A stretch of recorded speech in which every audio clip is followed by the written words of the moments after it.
Welcome to the Slop Temple. We pray this video helps.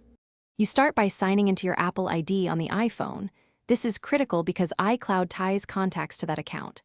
Once signed in, go to Settings, tap your name, then iCloud, and turn on Contacts. Make sure you have a stable Wi-Fi or cellular connection. Syncing can take minutes.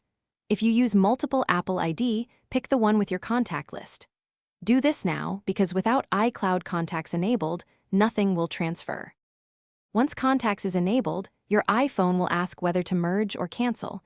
Choose Merge to bring local and iCloud entries together. Next, open the Contacts app and pull down to force a refresh. This triggers the client to fetch changes immediately. If you see missing items, sign into iCloud. Com from a browser to inspect the master list and confirm the contacts exist there. Make sure to give the phone a few minutes. Large address books take long. To finish, Verify Contacts remains toggled on in iCloud settings, and then open the Contacts app to confirm all entries appear. If some contacts are missing, sign out of your Apple ID and sign back in, then re-enable Contacts. This forces a fresh sync. Restarting the iPhone and checking your network often resolves lingering issues. If nothing works, use iCloud. Com to export or restore contacts from a previous archive. That lets you recover lost entries without affecting device settings.